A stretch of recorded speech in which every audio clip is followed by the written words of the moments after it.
This show is sponsored by Den 10 Insurance Services, helping businesses get the right insurance for all their insurance needs. Visit den10.io to get a quote. DENTEN.io. And remember, when you buy an insurance policy from Den 10, you're giving back on a global scale. Hello, all my entrepreneurs and business leaders, and welcome to the Michael Esposito Show, where I interview titans of industry in order to inform, educate, and inspire you to be great. My guest today is a top-rated Nashville family lawyer and super lawyer, focused on delivering a personalized process for each client to regain their life. After experiencing her own divorce, she made it her mission to help others going through the heavily emotional and many times drama-filled process as well. With over 20 years as a lawyer, discretion and professionalism drive her operation, ensuring that clients' privacy is protected and expenses are optimized through collaboration within her team. She also guides parents through post-divorce parenting plans that allow children to thrive in a new family structure. Her boutique service allows her to have involvement in every aspect of the case, from start to finish, with flexible availability to clients after traditional working hours, moving clients from a victim mentality into a catalyst for a happier life. As a nationally recognized speaker for family lawyers, she has presented at conferences and webinars with both the American Bar Association, Family Law Section, and the Tennessee Bar Association. She's the owner of Ann Hammer Law and the author of Fearless Freedom. Please welcome Ann Hammer. Welcome. Hi, thanks for having me.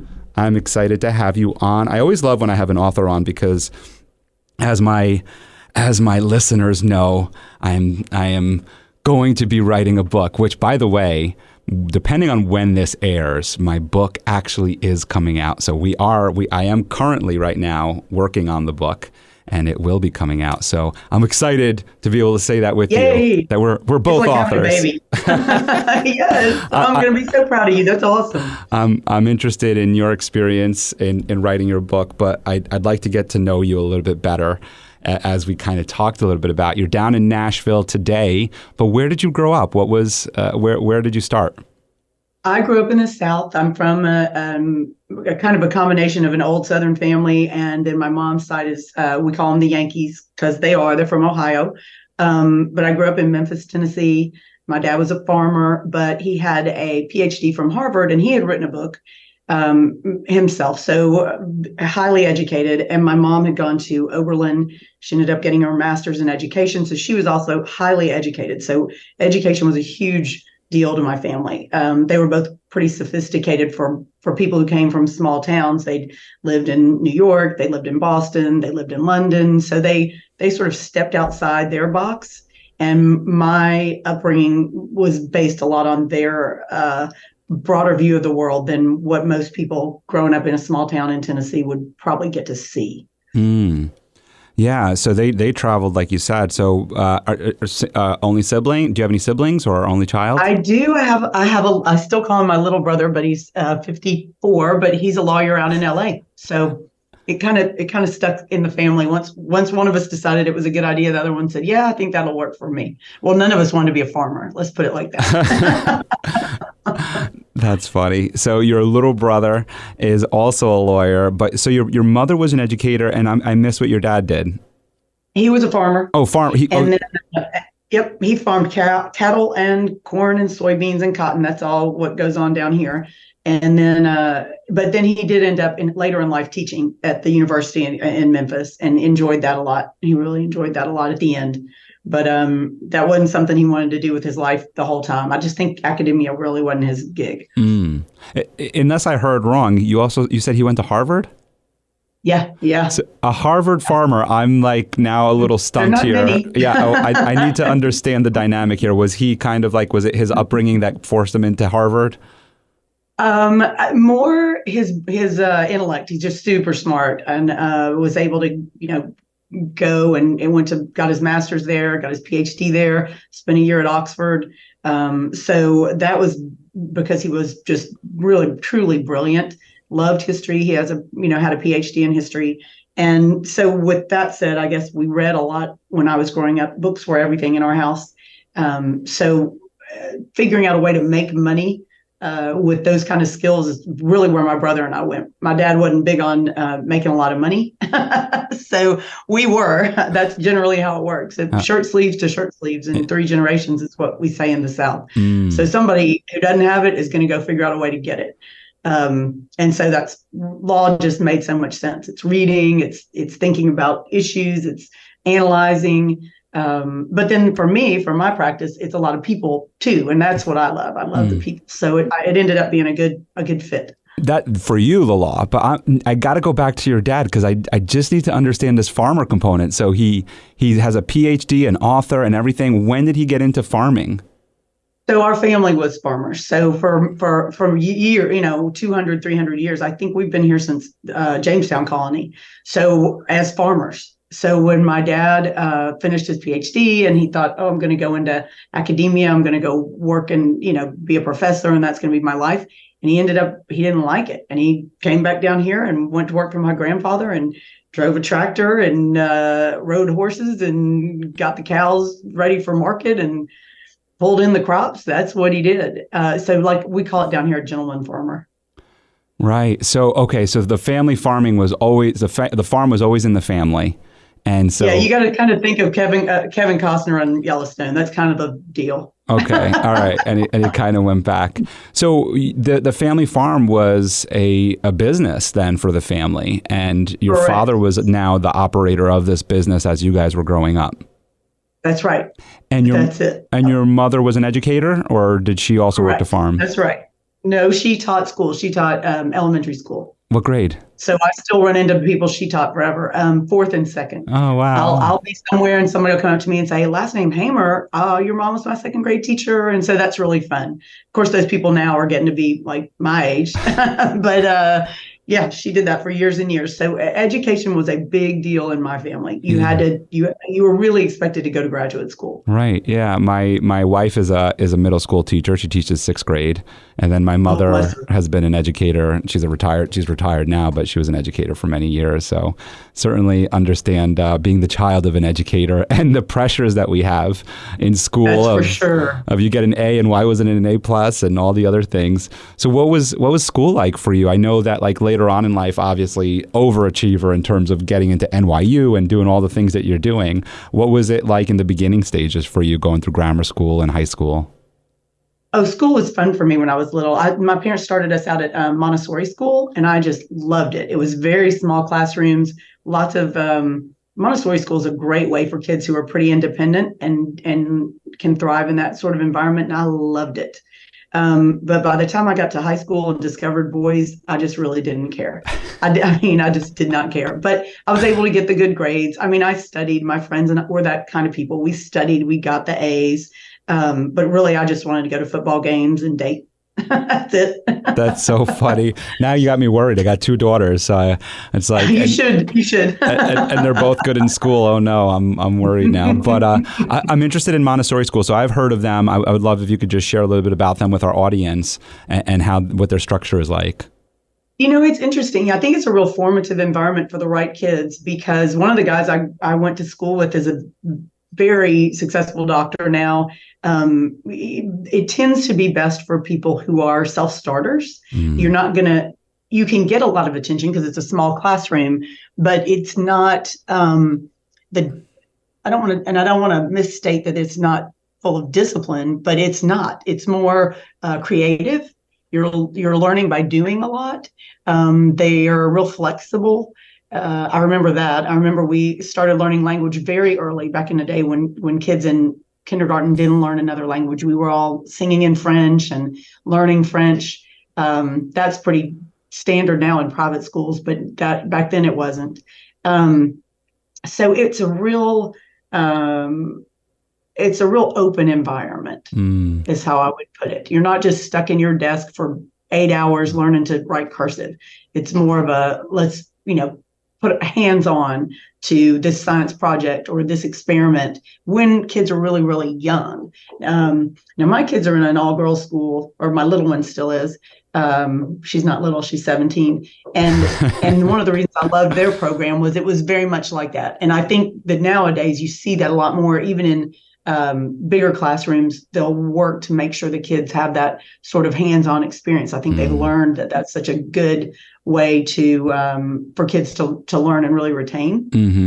So you didn't see a lot of that when I was growing up. It was more like you're going to sit in your desk and you're going to do your work and you're going to take a test on it. And that's not the Montessori way. Yeah, I grew up in Catholic school, and that's the latter is exactly. is what you just said. So do you speak French?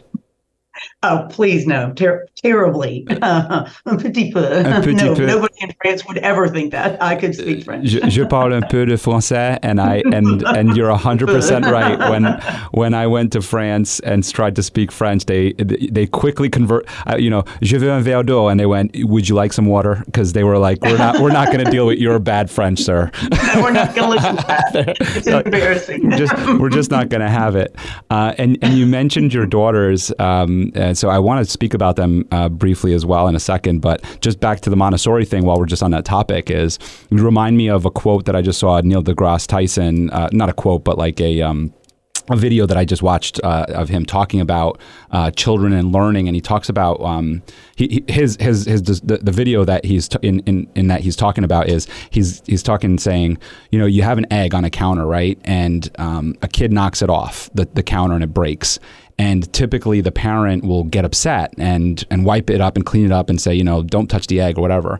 And what he was saying in this video is allow the kid to drop the egg on the ground and to see it. And to see what it all looks like, and to play with the yolk and to see what it looks. Wash up afterwards and everything, but allow them, because that's part of the learning process. And he said, and then go a step further and show them how this egg is like this clear substance. And then when you put it in the frying pan, it turns to white, and show them how it changes.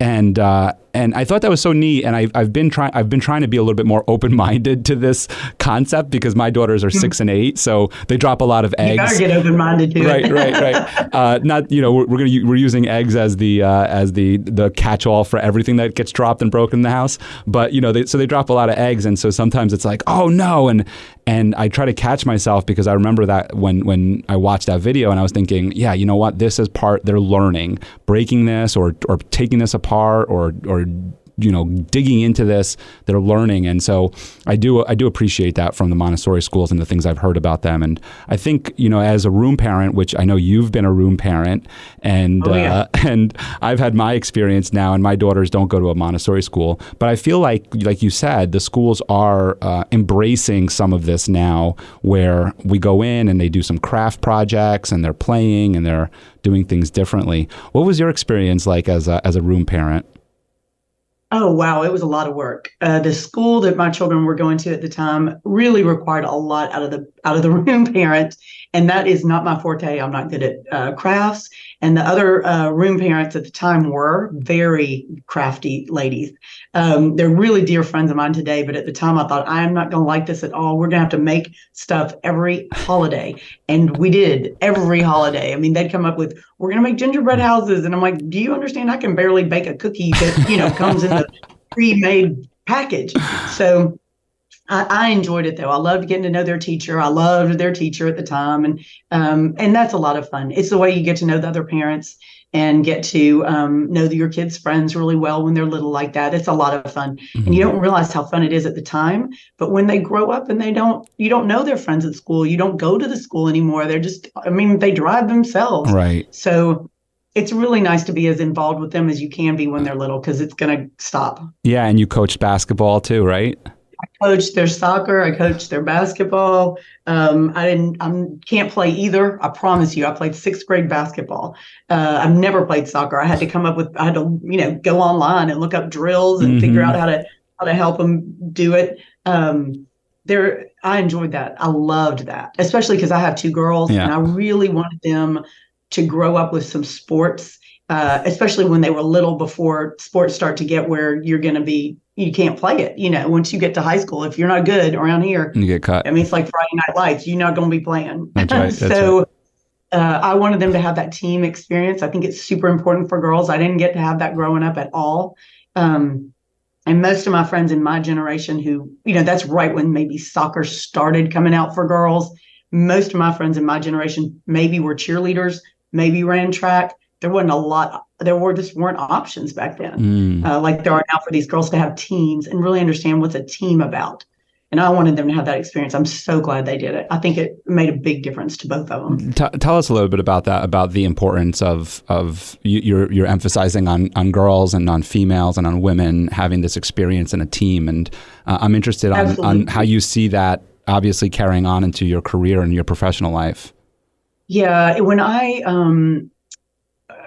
I started working after college, and then again when I became a lawyer in a big firm, I felt like women were not as supportive of each other as they could be. And I think a lot of that, looking back on it, I was young and I didn't have a family. I didn't have a husband or kids that I needed to deal with. But the women who had made it, who had broken through that glass ceiling and were partners, were busy. They're just busy with their career. They didn't have time to mentor me. They were breaking the glass ceiling for me. And so I'm super appreciative of that. But I didn't get much mentorship that way. And there weren't very many women in the practice of law at that time in what I did in litigation. So I really missed that camaraderie, and the idea of teamwork just wasn't something that came easily to me. Now I have a fantastic team of people that work with me. I love them. I love figuring out how to manage them. I don't think I'm fabulous at it, but I love that we are able to provide our service as a team because they're so they're all so good at what they do. They're so professional. And I think a team is really important in what I do for my clients because they're so scared, and people going through a divorce, and we'll talk about me being a divorce lawyer later, but while we're talking about teamwork, people are very, very afraid when they come to me and they need contact. They need a lot of contact. You'd be surprised how much. And so it's very helpful when I can say, if you can't get a hold of me, you've got person X, you've got person Y, you've got a legal assistant, you've got a paralegal, you've got an associate, you've got another partner, that there's someone that they can get a hold of and feel like I'm being heard today because I'm really upset. So teams have turned out to be very, very important. And I always suspected they could be incredibly useful. But when I was an underling, that really wasn't my job to make the team work. I was supposed to be a good player. And that wasn't something that I was really good at. I had to learn it. And I wanted my kids to learn it too. And also that you may have one skill set or one talent. You don't have to be the whole team, and you don't have to be, the goalie and the forward and the defender. You don't have to do it all. Yeah. Just be good at the one thing you're really, really good at and try to pick up the slack where it can be picked up in another spot if you can. But, focus on what you're good at. And I thought that's an important thing for people to learn. Yeah. And I love that, because I really do also believe that sports and hobbies translate into business and into business life. And not everybody's athletic and not everybody can play sports. But to your point, if you start young, you don't really need to be good at it yet. It's really just understanding the concept. I'm fortunate in that I'm right now getting to coach my daughter's soccer and basketball. And similar to you, I know nothing about soccer. So I had to learn it and kind of like go with it. But basketball is my thing. And I'm thinking about with what you're saying in the professional world and how it can relate is like in basketball, you have getting around screens. You have screens in basketball, right? Yeah. And so you think about it. If you're playing on a team and there's a screen, you're instead of trying to break through the screen, which sometimes is really hard, your other teammate can pick up that player for you. And in the professional world, it's very similar. Where if you could learn that trust in your teammate of, you know what, I'm going through this challenge. There's a screen there. There's a challenge in front of me, and for me to fight through it is going to take so much more energy and take away from our end goal. I can trust you that you have it. And I could be like, Ann, can you just hit to the right or go to the right of that screen? And then boom, you have it. And now we're forming trust, which learning that at such a young age carries on into the professional world. So I love that you brought that into the equation. I just want to stay with your daughters for one more minute here, because there's something unique about them, something very special that I would love for you to share with our audience. And I just want to explore this a little bit more with you about them and how they came about. All right, sure. So it's probably because they're both adopted. Yeah. And they were both adopted domestically. So we were able to do it in the United States, but they're also both Hispanic. Mm-hmm. So that was and I'm not. So that was, and their dad's not. So that was sort of an interesting dynamic. Both their birth mothers were originally from Mexico. And so fluent Spanish, quite obviously. So that's been important in our home to try to make sure that the girls can speak it. They have resisted it at every possible way turn, but we're very close with their families. We've managed to stay close with both of their birth moms and their sisters that they have through their birth families, and that to me has been a blessing to both of them. My little one more so than my oldest. My oldest, just her personality isn't the kind that lends itself to having lots and lots of people in her life loving her and wanting to be connected to. But my youngest does. And so we vacation with her birth mom and her birth sister, and we just enjoy them. They're our family. We see her grandparents. And I just have always looked at it like the more people to love your children, the better. Wouldn't you just want more people to love your kids? Of course. So it's been open adoption's been fabulous for us. It's been just a great experience for me. But I think it's been a great experience for the girls because they do know where they came from. I mean, my oldest, her birth father's on my Facebook page, her grandfather's on my Facebook page. If I need to find out, what do they look like? What do her cousins look like? What does she have any, does she have any inherited issues? I'll just email him or Facebook him, and he'll Facebook me right back. No stroke, no heart attack, nothing like that. And they can kind of keep up with her through my Facebook page and know what she's up to, what she looks like when she's graduated from high school, that she's off in college. And it's exciting for them. So, and it's exciting for me to be able to share it with them. I think, and it's National Adoption Month, November. Oh, wow. So it's a great time to celebrate my babies. Yes. I'm so lucky to have them. Yeah. And I'm first of all, I commend you for that. I mean, adoption and then a blended family with different cultures and everything. I certainly commend you for that. And also I see that, with your practice and what you do, where you're working with families that are unfortunately splitting and there's children involved and there's, and perhaps they're having, going into another family and blending and different cultures involved. And I'm interested on how this experience that you and your ex-husband went through, coming through this, how you're able to take this from this experience and lend this to your clients, how you're able to kind of... I'll tell you this, it's co-parenting is very, very difficult. It's like parenting when you're married, but now the person that you were married to really doesn't care about your opinion much. And so you don't have anything over them, right? You can't be like, well, I'm going to withhold sex for a month unless you ground her. None of that. That's not going on. So you have to come to common ground on some of the things. And the other thing I'll say, I have primary parenting time. My children don't go to their dad anymore. They eat dinner with him once a week or lunch. So it's all on me. And it has been I've been divorced 5 years. 2 of those years, my oldest didn't go to her dad. Now my youngest isn't going. So anything that you could experience in your divorce with co-parenting, I promise I have been through it. Other than drugs, my ex-husband's not into drugs, thank the Lord. But the hard stuff is hard. And working with your kids to try to build the relationship with the co-parent, to try to support that relationship, to get everybody into therapy, to make it work, to watch them struggle with a new stepmom, new stepsisters, a blended family over there that's very, very difficult for them to deal with. Those are things that I've been through and watched my children struggle with. So when people come into me, women or men, and they tell me what they think they want their life to look like post-divorce, there's very little I haven't already had to figure out on my own personally. And I think that resonates with my clients. When I was a divorce attorney before I was divorced, I didn't know anything. I should have just admitted it up front when people walked in my office, because I remember one of my clients was bawling, crying. And she said, what are we going to do? He's never going to buy their clothes. He won't even go to Walmart and get them shoes. And I'm like, just send the shoes over there. What do you care? They're $10 shoes from Walmart. What I didn't realize is her frustration was so great, and it was about something else, which was her husband wasn't stepping up to the plate. He wasn't going to do what he was supposed to do as a co-parent. And she felt like, I'm picking up all the pieces. When is he going to step up? But instead of saying that, she was saying the shoes, right? And I couldn't see it. Afterwards, after I got divorced, I called her. I'm still close with a lot of my clients. And I called her and I said, I am really sorry. When you were crying in that mediation, I didn't recognize what it was. I just didn't know.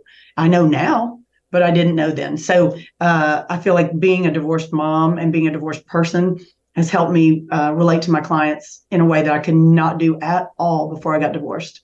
I would recommend, if you're going to have a divorce lawyer, I mean, they might be a good trial lawyer, but I make sure they've been through a divorce themselves so they know what they're talking about. That's just my recommendation. It's like it becomes a part of the resume, right?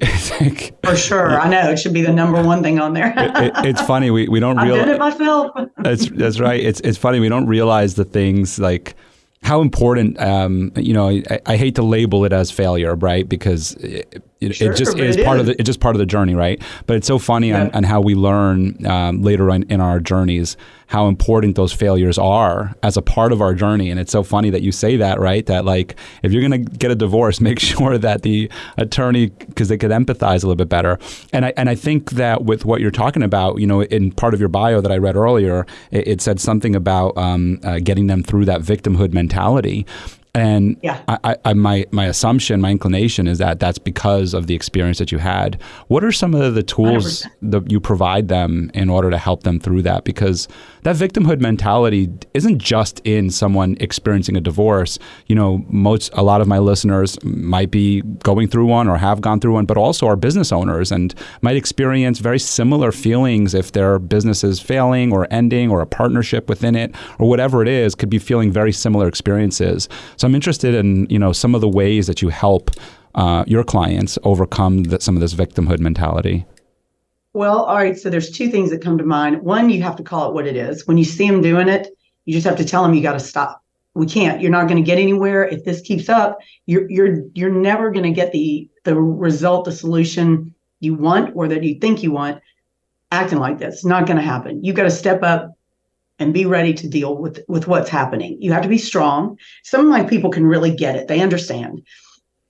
A lot of what we do, there's strategy involved. And there's strategy involved around getting, maybe someone's hiding financial information. Maybe somebody's having an affair, but it hasn't come out yet. Maybe someone has a drug problem and we're going to bust them out on it as soon as we can get a drug test done on them, right?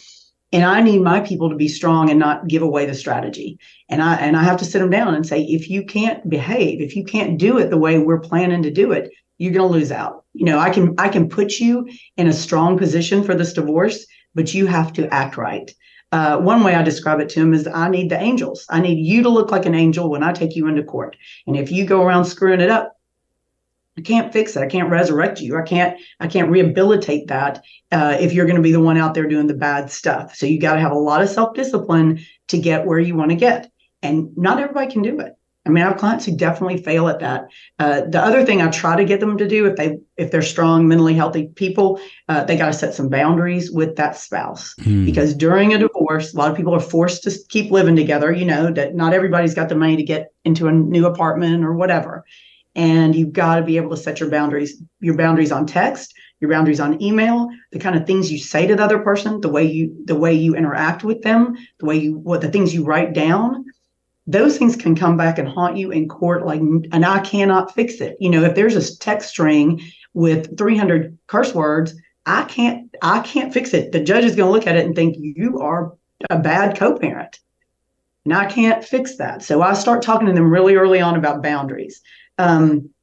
Therapy is essential. They all need to be in therapy. I mean, you just can't get through a divorce without some sort of professional counseling, in my opinion.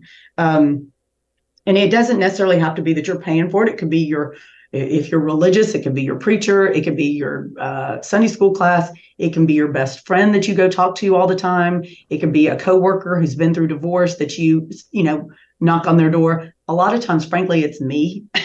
And I end up being the therapist. And that's okay. I don't mind it. It's what I want to do. When I wrote my book, the reason I wrote it really was that I had a good friend come in and she brought me a bunch of self-help books right after my husband left. And I went through them all, just voraciously, like what's going to help me? And here I am, a divorce lawyer, and I'm still reading these self-help books about divorce. And some of them were super stupid, and some of them were really great. And so when I wanted to put my book together, I wanted a little bit more of the self-helpy, as opposed to just the resources that were available out there written by divorce lawyers were very standard. Here's what a forensic accountant does. Here's what discovery is. How do you file a complaint for divorce? What happens at the end with a parenting plan? And I thought that's all helpful, and I need to have it in my book. So it's from A to Z, how to get divorced, but there's a lot of self-help in it and resources in it for people. And there's a pretty big section in there on co-parenting and how to do that right, because I think people tend to use the kids as weapons. I mean, we see that, unfortunately, more often than we should. So, boundaries are just key, and therapy is key. Support is key for these people in order to get out of the victimhood mentality. And then someone has to tell them, you got to change. But I'll see it. I'll see the change in them. And it's amazing if you can give them agency into their own divorce and say, okay, you're going to be pulling these documents together. You're going to be behaving in a certain way. These things will get you where you want to go.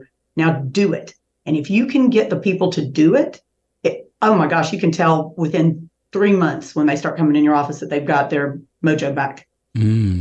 Yeah, I went on your site and I saw some of the things that your book offers, and you talk about a couple of different things that I'm very interested in talking and exploring with you in that empowerment through knowledge. I really like that title. I give a course on public speaking and on communications. And one of my fundamentals of public speaking, outside of the eye contact and the voice and projection and building confidence, is knowledge. And I truly believe, like, one of the things that I say is competency equals confidence. Competence equals confidence. The more competent you are in a subject, the more information you have, the more you know, the deeper you know about something, the more confidence you're going to have to speak about it. And so I'm interested in this different take of it, which is dealing with, obviously, divorce, in how empowerment through knowledge works in this. And you've kind of given us a little bit about that already in terms of giving them agency of their divorce. And I really like that, the way that you say that. It's not putting the work on them. It's more of letting them be in the driver's seat with you. And I really like that. So I'm interested if you could just kind of expand on this a little bit more for us. Sure. Well, one of the things I think that's helpful with the book, divorce is a process. All litigation is a process, and divorce is litigation. So it starts with filing a complaint for divorce. Someone's got to do it. Someone's got to answer it. And then you're looking at financial information that has to be gathered in order to split up the assets that are there. And we rely on our clients to do that, right? And a lot of them will go on my little financial agency soapbox here, financial literacy soapbox here. A lot of my clients and a lot of women, primarily women, do not know where the money is. They just don't know. It's starting to be less common with my younger clients in their 30s and 40s. I find that some young women seem to, I think feminism has come a long way, and that they have, gone to college, gotten out, practiced whatever their career has been for a while, and had their own money and know how to keep an eye on it and know how to budget and what expenses are. But when I'm divorcing women in their late 40s, 50s, 60s, 70s, they may or may not know where any of the money is. They don't know where it's been invested. Where does it go? What does it cost us to live every month? They, write the check at Trader Joe's, and that's all they know. That's a problem. That's got to change in our society. That just causes them such a handicap. But as part of the process, we get all that information together so they can start making decisions. How much money do I need to live? How much money do I have, and how much alimony can I afford to pay? How much child support am I going to have to pay or get? So that all goes into that process. And then the parenting plan, they've got to come up with that. How do I want to co-parent? How often do I want to see my kids? How often can I see my kids? Do I travel? Does my spouse travel for work? How are we going to make that happen, right? All of those decisions, if they'll look at them and study them, and that's why they're all laid out in my book, then when they come see me and I say, here's what I need you to do, go home and do X, Y, Z, they hear it, but they're so nervous. They're in fight or flight mode. Pretty much the entire divorce process, they're in fight or flight mode. Their cortisol is up to the top. So to have the book, put it in their little hands, and they go home, and at midnight when they're not sleeping, they can say, what did she tell me about the financial information I need to get together, and they can look at that. It empowers them to take the information I give them, take it home, really think about it, really study it, and not have to pay me every time they've got a question, because it's right there. What I'm going to tell them, I already wrote it down. They can just read it, and it's free, right? So they don't have to pay me to do it. I think that's the thing, is giving them that information, making sure they understand how it works, how it's useful to them in a trial situation. In divorce world, we do try to go to mediation and settle everything. And I would say that 95% of my cases settle, but there's a lot of litigation that's still involved with it all the way through. And there are a lot of cases that just don't settle. The parents don't get along about the kids. They don't get along about the money, whatever it's going to be. And we're in court every other day arguing those things on a minor level. And then the big trials are, we gear up for those, and hopefully we can settle them. People shouldn't have a judge making those decisions about their life. They should make them themselves. And that's where the agency comes in, and empowering your client to know they've got that decision-making ability, and they can do it, and they ought to do it. Yeah. I'm glad you said that, because that's not something I'm aware of. In that situation, I'm very happy I'm not, and I hope that I don't ever have to be. I'm interested in what you just said there about financial literacy and women today and where they are. You have, like you said, the younger generation is a little bit more financially astute in that they know where their finances are. I know from me and my wife, I'm 41 and she is, and we got married later. We got married in our 30s, or I was 31 and she was 30. And we already had our careers, so she already was financially, she was already working a job. She already had her finances. I had my finances. We kind of just brought them together and were able to figure it out. So I think that that's probably what we see with the younger generation of people, is that we're getting married a little bit older. We already have our careers, and so we're just kind of bringing that together. You brought up the issue of maybe the older people who are in these situations where they don't have that maybe financial literacy or financial understanding as to where the family is. And you mentioned we need to change that. I'm interested in what your thoughts are on how some of that can be changed, because again, some of these people are in their ways already, and they've already been married maybe 20, 30 years. And here we are. And how do we help them maybe prepare prior to, if it's even an inclination? Yeah, I give a lot of talks on that, and I pretty much beat the financial literacy drum anywhere and anytime I can give a talk. Okay. And here we are. Yeah, here we are, and I'm doing it again. But I would say, well, for instance, when they come to me, we give them some worksheets to fill out. Now, even for 10 years, I was a stay-at-home mom.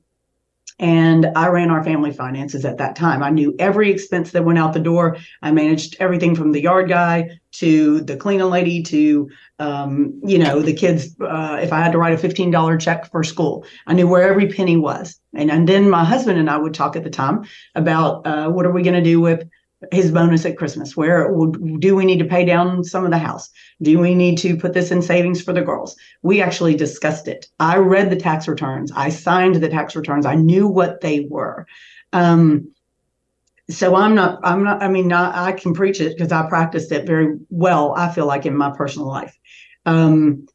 And I had been on my own, and I was single, so I was 34. So I had to run my own finances for all those years, took on all that student loan debt at NYU, knew how to pay it off. I mean, I was doing all the things, right? We give our clients a financial worksheet to fill out. I need to know their income. I need to know their expenses. They need to know, and they've got to fill it out for me. When I had to do it in my own divorce, even as the person who I wrote the checks for, the utility bill, I thought I was going to throw up. So I made myself sit down every single day and fill out 5 of them. How much do I spend a month on the kids' hair? How much do I spend a month on gas? What is our annual, utility costs? What are the yard people costs? Those things. I made myself do it, and that's why I know my clients can do it. They've just got to piece it together, right? Same with their bigger financial picture. What are the assets and what are the debts? You'd be so surprised when people come in and have no idea, none. And we can find out most of that. I have hired part of my team. I've hired a person to help with the document production, that side of it, because she just went through her own divorce. She was absolutely brilliant. She was my client, and she was absolutely brilliant at pulling together her documents. But she came to me afterwards and said, I just want you to know that was so hard for me because I was so scared the whole time. And I would like to work for you and help your clients do what I needed to do. And I thought she'd be perfect for it. She's all about an Excel spreadsheet, right? And that's what we need. So getting the clients to understand that we're talking about details, right? That's what my team provides. When these women come to me and they don't know, and I'm getting them divorced, and they literally are out spending $70,000 at Target in 1 year and wondering where their money went, I get them a divorce financial coach afterwards. And I've got a really good one in Nashville who's working with some of my clients right now. She's also good for their businesses because a lot of them are starting up their first thing. Maybe they're becoming a real estate agent, or they're starting a staging company, or they want to start a flower shop, whatever it is. They may have a chunk of money now, right? It's called alimony. So they may have money that they think, wow, this is going to help me. I'm going to be able to build my own new business. I'm a decorator, whatever it is they want to do. They need someone to come help them. And so I find someone, and I've got this person who I think is fantastic at it. And she'll meet with them and start working with them in their budget. They figure it out what they can afford her to do for them. And it's just necessary. You got to have those people in your life. I mean, I have a financial advisor, and I have a financial advisor who helps me figure out where my money gets saved, how much I save, what my monthly budget looks like. I don't have time to do that. I'm over here trying to make the money, right? Mm-hmm. So I've got one that tells me, and here's how you're going to spend it. And that is so helpful. It gives you financial freedom. Yeah. And I think with everything you just said there, obviously really important. I love the part of the coaches that are involved in all of this process, because you're right, it is overwhelming, and it is not surprising. I think that this also applies to business, because I saw it in my business when I first had to put together my financial planning for SBA loans and for different things, and having to pull all this together. I mean, and when I speak with other business owners and we talk about a business plan or financial planning, it's to your point, it's not many people are doing this kind of stuff, but it's so important, and you start realizing it as your business builds or as your relationship grows, how important it is to see all these little things and have these conversations. I know on a personal level, for my wife and I, we were just talking about a Disney trip that we went on, and my wife did all the planning for it. She put everything together, all the packages, and I really didn't know much about the trip other than we were going on this date and we were coming home on this date, and would I be able to work while I was there and do some of the things I need to do, because it was, I think, a week long. And so anyway, this year, so this year now, coming up into the summer, the girls bring it up and they're like, oh, we want to go to Disney again. And I'm like, I want to go to Disney again. So I'm talking to my wife, Devin. Awesome. I'm like, let's talk about Disney. Like, can we do that again? What if we did, what would it look like? And she was just like, Michael, I don't think we're going to be doing that for like another 2 or 3 years. And I'm like, what do you mean? How much was it? Like, how much do we need to put away? This and that. And she no one knows till they do it. and she told me the number, and I was like, what? I was like, we could have bought a car. Like, wait a second. Yep. I was like, wait a second. How did I not know that? But I mean, I didn't, anyway, the point is that, like you said, it's for us, that works for us because that's the relationship that we have in terms of something like that. Other things we're a little bit more transparent on. And I didn't want to know anyway, but it is so important because I want to go on that trip again, but I didn't know how much we needed to put aside for it. So now I know, and I know how much. So it is so important. I also related back to a podcast that I had not too long ago with someone who I forget her name. I think it was Lori. That's what it was. And her husband was the business owner. He started this really great printer business, and really huge business on the outside, really successful business. And then he suddenly passed away. And she ended up taking on his role as the CEO. It's a family business. It was his business. And that was the first time she got a chance to look at the financials and realized that the company was actually upside down. And so she took a hold of this company that on the outside was thriving because her husband was doing everything he could to rob Peter and pay Paul, but unfortunately, it wasn't where it needed to be. She had a big overhaul, and that's why she's such a great success story and why I ended up being able to interview her here, because she did turn it all around. But to your point, these kinds of conversations are so important, not just to be able to plan a family vacation or upright a business, but also obviously in what you do in practicing divorce. Well, and it's their long life. And I'll say this too, depending on the length of the marriage, right? You might have somebody who's been married 20 years. You might have somebody who's been married 40 years. If I'm divorcing people in their 50s, their runway of money earning, we're looking at 10 to 15 years. I mean, people are working longer. Lawyers, thank God we can work till we die, right? Because, we just get smarter and more gray hair, and people love that. You're not going to see mine ever, but I've got it, I promise. So the way I look at that is, if I've got somebody getting out in their 20s or 30s, they got plenty of time to make this up. But if I'm having to divorce people in their 50s, 60s, 70s, forget it. I mean, that's the money. That's what's there. There might not be a lot more made, and there's not going to be a lot of time to save it.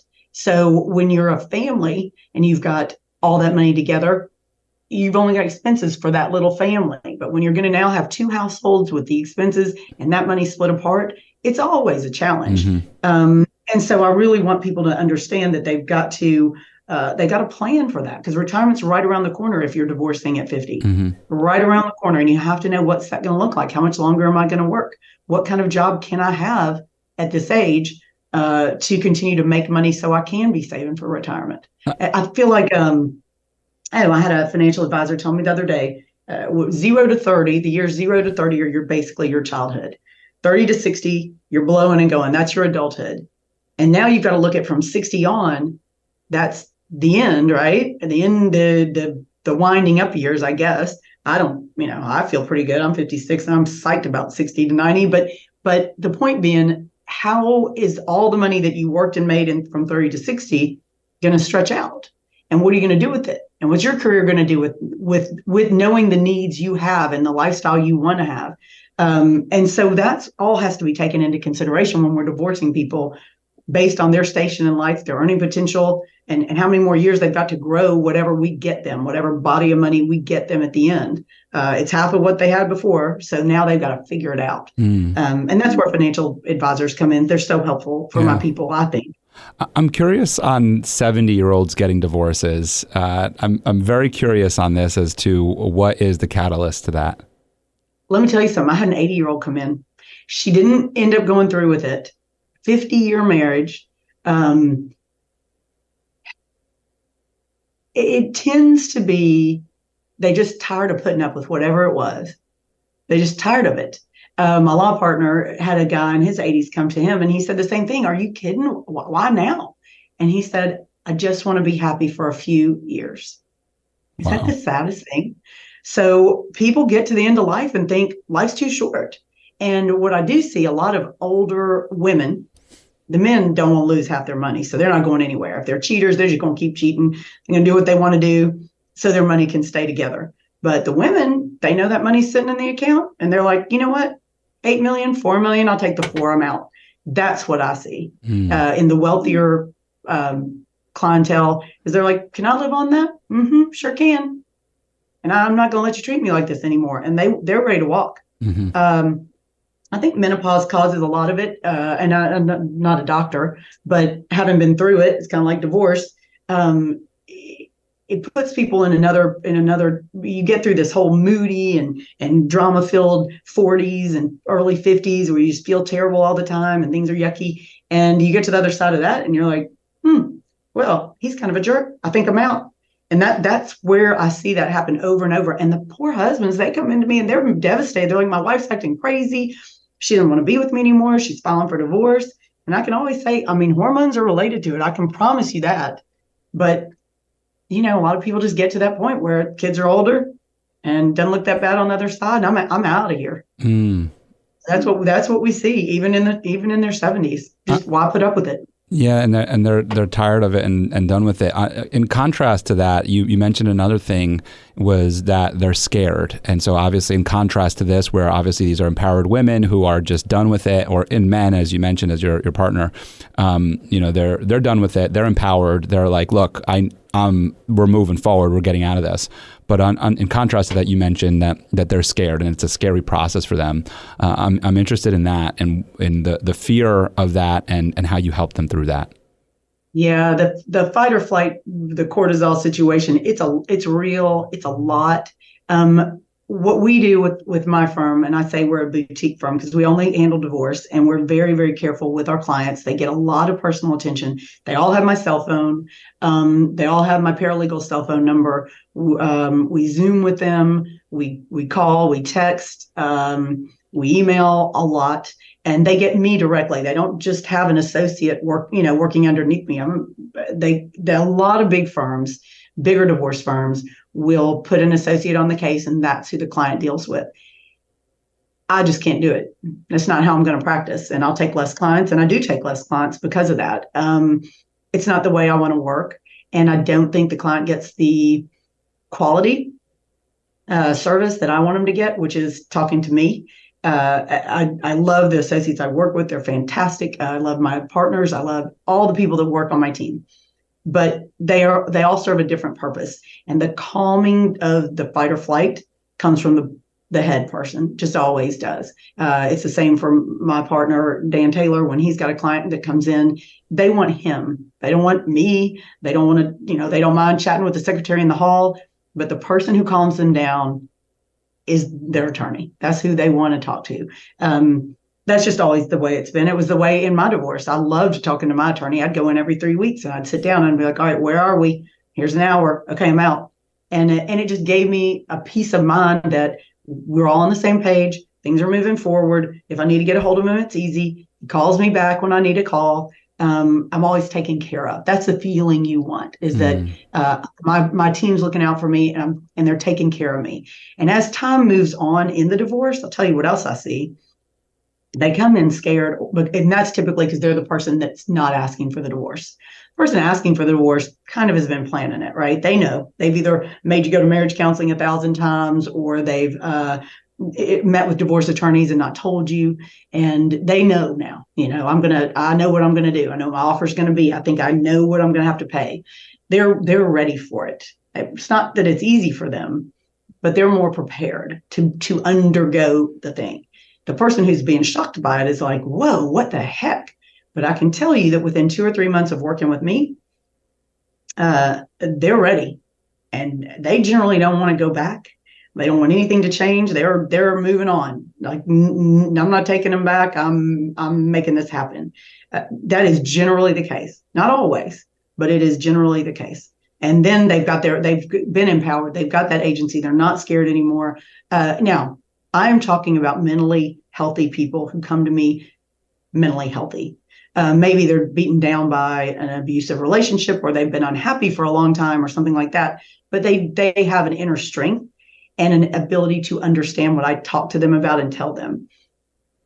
I have given talks about dealing with difficult clients, including the mentally ill. And I can tell you the mentally ill clients are challenged. I have divorced enough of them, but there are ones that are just impossible to work with. I see them on my side. I see them when I have the client, and then the spouse won't get a lawyer because they're crazy, let's just say, and they can't do it. They can't represent themselves.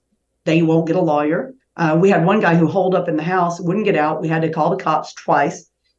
We had a court order to get him out so she could sell the house. It was their only property. And he just was, I think his family finally came and got him because they were so scared he was going to get shot, because the police were going to have to go in. People like that are really hard to deal with. And it takes a very dedicated lawyer, and it takes a lot of time to get someone divorced in that kind of case. I mean, if they represent themselves, there you are at trial, and they're cross-examining your client and your expert witness and all that, and they're just having to do it on their own. The litigation system is not set up to help the mentally ill. Our judges are fantastic for it, and they're very good with those kind of clients, or those kind of people. It's what I've noticed. I mean, I'm very grateful to our judges when they handle them, because it's so hard for us to work getting our client divorced from someone like that. Or if that is my client, very hard to get those people divorced. They just can't make decisions. Yeah, it's really hard for them to be able to make them. I'm going to go back to the hormonal stuff that you mentioned earlier, and the only reason why is because you were mentioning about how you're going to be 60 soon. You're in your later part of your 50s, but I see you here on camera. Our listeners don't get to see you, and I've seen pictures of you, and you are this like healthy, strong woman. And so I'm so interested in your routines and what you do in order to stay so fit and healthy and so young, because I would never even think that you're even in your 50s here. Oh, that's, I'll take it. I appreciate it. That's super sweet. I do a lot. I'm not going to lie. I take a ton of vitamins. I work out with weights 4 times a week. I play golf. I'm terrible at golf, but I play golf every weekend. But I mean, really, and then I take all the hormones, you name it, testosterone, estrogen, progesterone, vitamin D, and then you just put all that together with all the other vitamins I'm popping every morning, and then Chardonnay at night. That's the answer.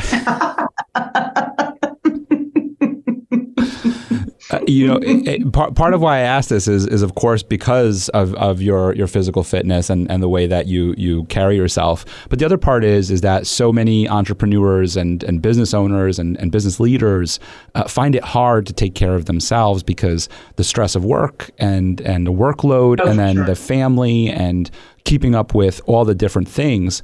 And, you're a single mom now, and you're a business owner, and you're supporting not just a team, but also your clients. And so, we could say, you could look at it and go, it's really easy to just say, you know what, screw it. I'm just going to eat junk food. I'm never going to work out because I don't have time for it. But that's not a choice you made. So I'm interested on how you make the choices to work out 4 days a week, to eat right, to golf, to let yourself have a hobby where you have fun. You have to prioritize it. You just have to do it. And my team knows that I'm not getting in here. I'll get up, I'll work for about an hour, I'll go work out, and I'll be in here by 10 o'clock. And they'll call me sometimes during the workout. If there's something that's an emergency, I'll handle that. But I just prioritize it. It's very rare that I miss. Now, I say that my personal trainer is probably thinking, if she listens to this, oh my God, you cancel on me all the time. But I just keep my set dates, and I make sure I get in there, and everything gets scheduled around that as to the most of my ability. And if I can't make it, like today, I missed my workout, I'm going to go in the morning on Saturday and get it done. Same with golf. You just, hey, I got a 2:00 tee time on Sundays, I'm playing. And that's kind of how it's got to be. It's just too hard to do it if you don't schedule it in. But I'll tell you, if you don't do it, you're not going to have the energy for all this. It's a lot of work, and to have that kind of energy. So we are, of course, experiencing technical difficulties always in life. No big deal. Your computer's shut down. No big deal at all. So we're back on again. So you were just in the middle. Operator error. Yep. All good. So, I love that this happened actually, because the tee up to this question was about, being a business owner, being an entrepreneur, a business leader, and, making time for things and working through things. And, this is part of it, right? Is we're going to have failures, we're going to have setbacks, and it's how do we just get back on, right? And I love that, we just called each other, and I love that you're like, you know what, I'm turning this back on, but I'm going to get on my phone. So that's really like what we're, part of this whole show, why I do this, is like not just to talk about how we overcome challenges, but right now we just are showing how we do it, where you're like, I'm going to call you, I'm going to be on the Zoom, we're going to jump right on it. I'm like, all right, I'm going to figure it out over here. And we figure it out on the fly. And I think that that's so important. You were just talking about that with your personal trainer, in that, like, you know what, you have a setback where you cancel an appointment with your trainer, but you know how important your health is and how hard you have to work out in order to work at the job. And so how important this is. And so you're like, you know what, if I cancel that appointment, I'm going in on the weekend and I'm going to go do it. So we find different ways to overcome all these challenges. And you were just in the process of telling us about how important that is. So why don't you just go ahead if you can. Well, and I'll get on my soapbox. This is one of my things, sort of like financial literacy for women. Weightlifting for women is the key. I think a lot of people, you'll look at them and think, oh, she's, so fit, and that's just genetics. She just looks like that, whatever. It's very rarely true at 56. I can assure you that anybody genetically looks amazing. Okay. And I'm all for everything. I love Botox. I love fillers. I'm going to do it all. But with your body, it's not as much of an option, right? So weight training is the number one thing for women to get through menopause, to be strong after you get out of it, to keep your bones strong. You do have to eat well in order to do it, because you have to have a lot of energy. But muscle strength and muscle tone are so important. And I used to be a runner. I know you and I talked a little bit before the show started about the New York City Marathon, and I ran in that and I loved it. And I was a runner for 20 years. My knees, if they have any cartilage in them now, I couldn't tell you. I bet they don't. So when I abandoned running for weightlifting, I'm so glad I did it. I never would look back to running again. Never, not ever, not one day. Weight training is just so much more efficient for me to get the look I want and the feeling I want, and the strength I gotta have. Even my mom, she's such a doll. She's 86, and she goes to her little silver sneakers class and her pool Zumba, and she lifts her little 2-pound weights. But I mean, she does it, and she does it religiously, and she goes to her yoga and does her body weight exercises. And if you're not doing that, you're not going to feel good. You're not going to be able to keep your body the way you want it to be to do all this stuff. And that's just, I got to have it because I'm a busy person. I like being busy. And I also like to be able to eat what I want when I want, as much as possible. Right. So you got to have that exercise in there somewhere. Yeah, my wife's a runner. She loves running, and like even this morning, she said, "Can I go for a run?" I'm like, "Yeah, of course you can go for a run, please." I'm happy that she enjoys exercising and doing all that stuff. And it is such a rush. Yeah, it's that runner's high. It's so fun, and running in New York. Oh my God, I loved it. It was one of my favorite things. I used to, because my school was down there at Washington Square Park, so I could run all around the park if it was going to be, night and dark and maybe not safe to take a long run downtown or something like that. You could just run that square over and over and over. And believe me, I've done it. I think I've done it 8 miles in that square. Yeah, there's something cool. Like I grew up in Queens, as we talked about, and you went to NYU. There's something cool about running in a city in that, one, I'm upstate New York now, and running in the outdoors here where you have the beautiful trees and a beautiful environment, that's wonderful. The scenery here is gorgeous, right? But after a while, you see the long trail and all the trees, you're like, oh my goodness, this is so long. In the city, what's great is that it's like constant entertainment the whole way through, right? Yeah, for sure. I hadn't even thought of that, but you're so right. When you're running in the city, there is so many different storylines that you could run through your head as you run past someone or approaching or seeing what's going on or the interactions or the traffic ahead or whatever.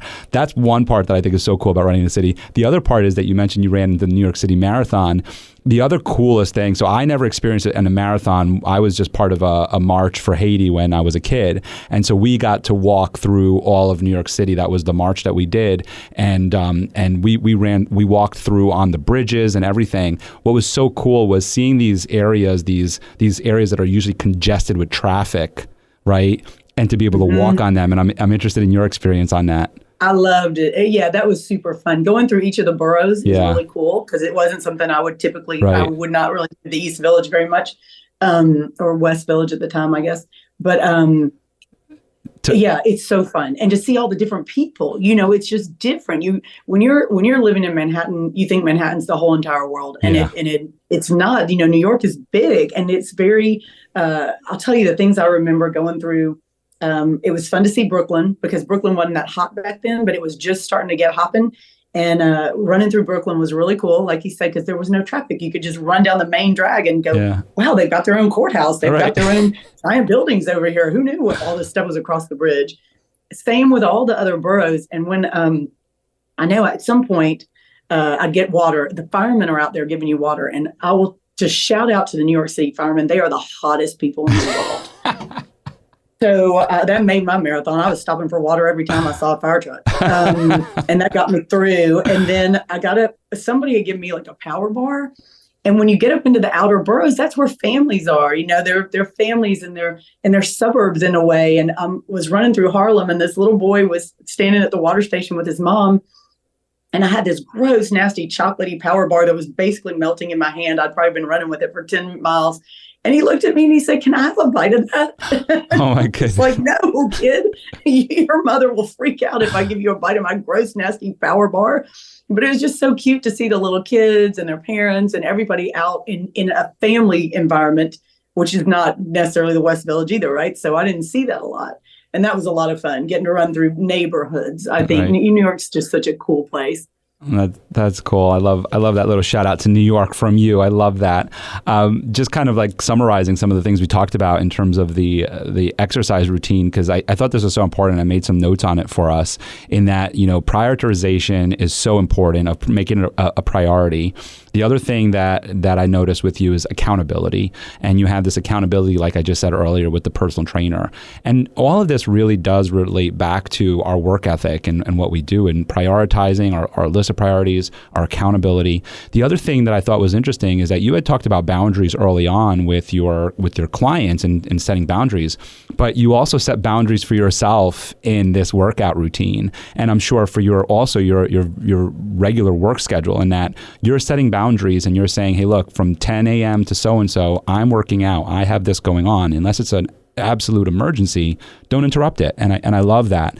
I think that these are all such important pieces. That's why I asked the element of exercise and your daily routine, because it's not just about work. It's about our life and having this balance between the two, and how do we keep it?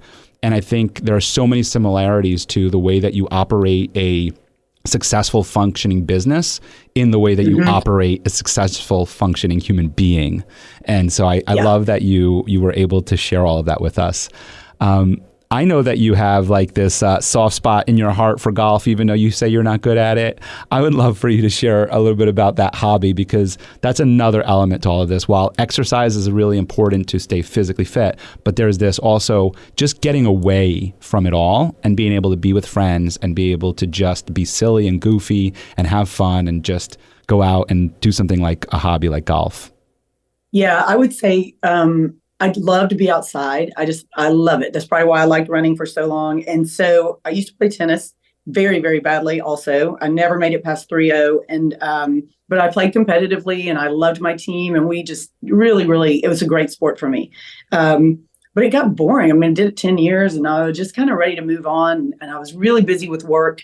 So I got into golf, and I played golf a long time, because when I first started practicing law, I learned real quickly that the guys would take off on a boondoggle golf outing in the afternoon, and I'd be sitting in the office on a beautiful summer sunny day thinking, well, why am I here? I'd like to be laying out by the pool, but I can't just tell my boss, hey, I'm going to go lay out by the pool while the guys are on the golf course pretending that they're talking business. Right. So I thought, well, I better learn it.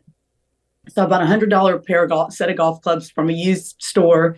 And every time there was a firm tournament or whatever, I'd go play, and I was terrible, but I didn't care. And what are they going to say to me? No, you can't play. They're all doing it, right? So over time, it got to where I'd take lessons and I'd try to get better. My law partner, Dan Taylor, is also my boyfriend, and he is a very good golfer and loves it. And so that turned out to be something really, really fun that we enjoyed doing together. Plus, it was sort of my mission in life. After I got divorced, I told my kids, I said, the next guy I date is going to play golf and he's going to have a dog. Those are two things that show me that you are a normal person. And that's been the truth. I won't date anybody who doesn't have both those things. That's so funny. Well, I guess I'm not normal. I don't golf and I don't have a dog. We're already married. You don't have to worry. Your wife obviously has her own criteria. I was just at a client's office recently. I'm very bad with dogs. I was just at a client's office recently, and he had one of those. I don't even know what kind of dog it was, but it was a little guy, and it was a puppy. So he was really excited and hyper. And I kind of gave it the like pat on the head and the rubbing, and it really wanted to jump on my lap. And I just looked up at him, and I was just like, I don't want him on my lap. And I can't do it. And so anyway, so he pulled him away and he kind of like looked at me, and then my partner who was sitting next to me, it jumped on his lap and he said, "Are you okay?" And he said, "Oh yeah, I'm fine with it." And I looked over at him. I was just like, I don't know how to act with a dog or a pet jumping in I just don't know what to do with it. But you give me a kid, not that I want to hold anybody's kids, not that I'm looking for holding babies here, but I'm comfortable with that, right? Like if you were to say, "Hey, just hold my baby," I'd be like, "Oh, okay, cool." But if you say hold my dog in your lap, I'm freaking out. I'm going like, I don't know. I don't even know what to do here. No, put it down. Well, we actually have a little poodle that lives in our office. She comes in with one of our legal assistants every day. And it's funny because it didn't bother me. I like dogs, but our clients really love it. And I'm not going to lie, you'll see the biggest, like my big fireman clients, these big buff dudes come in and they want to pet that dog. And they are so excited about it. And they'll talk to it in baby talk and stuff. And I think it's part of that whole thing I told you about the cortisol. Nobody likes coming in the office and deal with their lawyer. Even if you're paying me and you want to deal with your divorce and you know you've got to do it, kind of makes you sick to your stomach. I mean, I remember that. And I think having the dog come up and greet them at the door, they just love it. It's cute. So, it's turned out to be a really good little addition to our firm. I was surprised, but now that I've seen how many people like it, I'm like, well, maybe we need another one. Maybe we need two in here. It brings the guard down. I'll say for me, my cortisol level would probably go up because I'd be like, oh, how do I interact with this animal? I love animals. I'm just not good at that part. But anyway, some of the other things that you do is I know that, right now, because, having your firm now and working so hard and being so accessible to your clients is such a big thing. So it's harder to be a part of the community as much as I know that you want to be. But there is a community organization that you've been a part of for many years. You still function in the capacity of giving back to them as much as you possibly can, which is the Shakespeare Company. And I'm interested in what that is because my assumptions are on theater, and I'd love to go down that rabbit hole because that's my background. But what is the Shakespeare Company, and what do you do for them, and what do they do for the community? Well, I'll give a shout out to them big time because I love them. Tennessee Shakespeare Company is founded and run by one of my closest friends from high school. And he went on to become a big Shakespearean actor and director and moved back to Tennessee to start it. And his wife is a dear friend of mine also, and a brilliant Shakespearean actress herself. So when they asked me to get on the board, I was really excited to do it. And I did do it for a number of years. But I'll tell you what's really cool about them, besides putting on Shakespeare, 3 or 4 plays a year and some other interesting plays with different authors. Their main focus is children, specifically children in school. And they go into the schools with something that's called the Romeo and Juliet Project. And they have enough funding to go to, usually it's about 30 city schools, where they go in, and you probably remember from your high school days when we learned Shakespeare. I think it's 10th grade, and you maybe 9th grade, but whatever it is, you're going to have to read Macbeth, and you're going to have to read Romeo and Juliet. Right. You're going to get to see the movie, and the teachers turn the lights out, and everybody gets to watch the movie in class, and you're like, "Yay, English! I love it today." Yes, I remember Macbeth. Yeah, right. So Romeo and Juliet. The way that they teach that now, or the way that Tennessee Shakespeare offers it and brings it into the classroom, is the actors come and they act it out. And then they engage the children in acting it out. And these are high school kids, so I don't want to call them children, but high school kids are in there, they're acting it out. And they run through the scenes and they say, what are you learning about conflict resolution here? Because what happened? We had a gang, right? The Romeo side of his family and then Juliet's family, and they all fought. And what was the end result? Teenage suicide, right? It's horrible. So it lets the school bring in a very important mental health component. You need to talk about it because it's so prevalent. B, you can talk about gang violence. And then the kids are in a safe space. It starts out as a fun space because they're watching these people with fake swords go up and beat each other up. And the actors are so young and so cool. And they're able to make Shakespeare, they're sitting right there with you. They make it sound cool. It doesn't sound like you're sitting in a boring theater looking up at the stage going, I don't know what these old English, words mean. I don't know what they're talking about. This way, they discuss it with the actors and they start talking about things that are really, really important to them. And it becomes part of a week-long curriculum. Lets the teachers bring these subjects up and talk about them. So it's a mental health curriculum. It's a safety curriculum. And then it's a part of the English curriculum as well. So it's just fabulous. It's my favorite thing they do. Yeah, that's so cool. Yeah, to help it resonate with the kids. I think that's so important. It's that, kids learn by speaking their language. And I think, I'm learning this too as like a parent and explaining things within our business to my daughters, and because I really want them involved. And so sometimes they really stump me. We sell insurance and they're like, so what is insurance? And I'm like, okay, how do I explain this to a 6-year-old or to an 8-year-old? And trying to really get it down to their language. And I love it because I do come up with these analogies and these different ways of explaining it that then I'm like, oh, wow, I could use that on a client. Like I could use that in the real world. So they really challenge me to make it relatable. But like I said, it's so important because otherwise it goes over their head and they don't understand it. And just recently I was explaining something to my daughters about our business.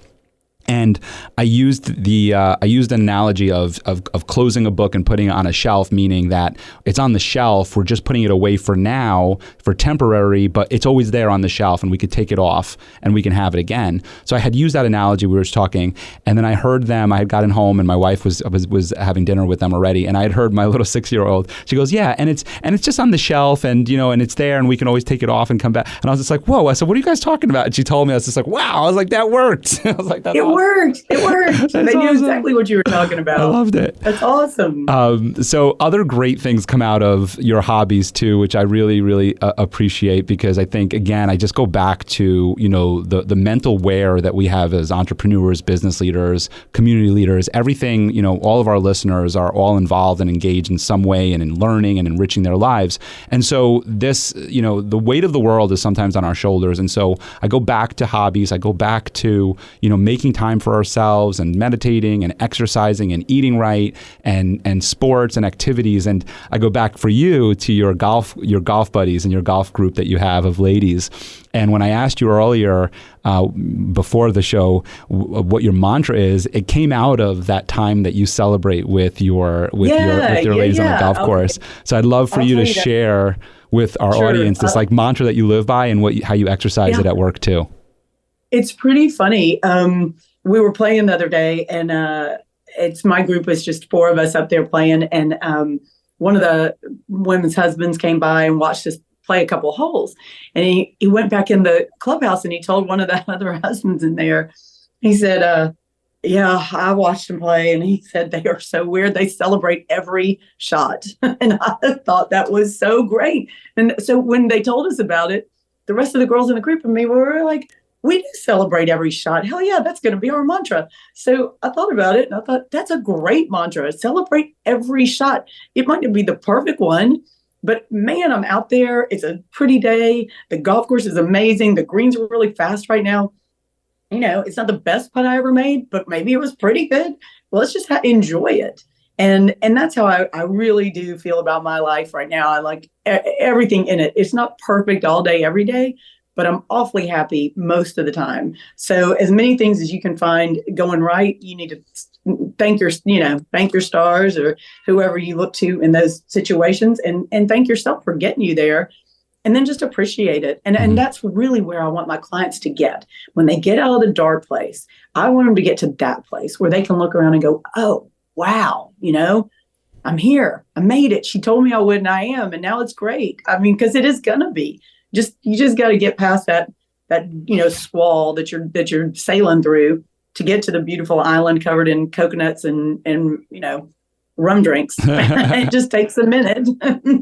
Yeah, I love that mantra of celebrate every shot. It goes back to me. For me, it goes back to gratitude, of just being grateful for everything that we have, no matter where we are, no matter what it is that we have. It might not be in comparison to what a celebrity, let's say, has, or a multi-billionaire has. It might not be in comparison to that, but it is something, right? And how special it is that we're all here and able to be together, be able to meet someone like you and have a conversation with someone like you. I think being grateful for all of these moments plays a huge role in my life, and I love that you share that with not just your golf buddies, but also everybody that you come in contact with, of celebrate every shot. I think there's a lot to be said too for acknowledging what we're going through, and like for you, you're dealing with clients who are going through divorces or going through really difficult situations, and I love how you just acknowledge that moment for them and help them understand on how to work through that and see that there is, like you said, that island of coconuts on the other side. So I really love, the philosophy that you bring to your law firm. It's been a pleasure speaking with you and learning from you. You have a book on your website. I love this. I think it's really great that you have something that also helps your clients not just depend on you to call you, but also helps them through by having it on their nightstand to be able to just circle back to it and say, okay, what would Ann do? Okay, there it is. I see what to do here. So I love that. So that's on your website. And if you could, for our audio listeners, of course, this will all be in the show notes, but just share all the links that you have in order to either get the book or get a hold of you if they need. Sure, absolutely. The book's on Amazon, so that's easy. You just look it up. It's Fearless Freedom by Ann Hamer. But my website link is annhamerlaw.com, and you can just go straight to that, ANNEHAMERLAW.com, and they can go in there and find it, and they can find a lot of other resources that you and I've talked about today about coming up with their financial picture. Those are available on the website also. So I try to keep it very user-friendly, and I hope it is. It can help people get the resources they need if they're thinking about divorce or they're in the middle of one and need that kind of help. Yeah. And I want to also say the part of the research that you mentioned in that you had mentioned it earlier of that some people are already prepared. They've interviewed different attorneys on this. They've gotten an idea of what it's going to cost and they understand what they need to do and everything. And that's why, while it's still challenging for them, it's a little bit easier for them. And I want to encourage everybody just, if it's something that's even coming up, to reach out. I know from personal experience, not in that sense of divorce, but in the personal experience of looking for accountants, of looking for people to help me with my business planning and all the different things, is that what helped me was by meeting with different accountants, by meeting with different firms, by meeting with different people in that industry, I was able to find the person that fit me and fit my needs. And to your point, the sticker price wasn't as shocking to me when I interviewed 3 or 4 of them and they all gave me, and they were all around the same number. It wasn't as shocking to me. So it really helped me in terms of business. So I just put that out there because you had mentioned it in the show of, reach out no matter what, just to at least have a conversation. I think that's really, really great. And then, of course, you have your Instagram handle, which is important because I'm inviting you on my Shining Light show. So you'll probably be on there probably sometime soon. So you could find her on Instagram, Ann Hamer 1 on Instagram. So she's over there. So follow her and check her out. She'll be on the Shining Light very soon. It's been I'm excited. Pleasure speaking with you. Thanks so much for coming on the show today. Thank you, Michael. Thank you for listening to The Michael Esposito Show. For show notes, video clips, and more episodes, go to michaelespositoinc.com/podcast. Thank you again to our sponsor, Den 10 Insurance Services, helping businesses get the right insurance for all their insurance needs. Visit den10.io to get a quote. That's DENTEN.io. And remember, when you buy an insurance policy from Den10, you're giving back on a global scale. This episode was produced by Uncle Mike at the iHeart Studios in Poughkeepsie. Special thanks to Lara Rodrian for the opportunity and my team at Michael Esposito Inc.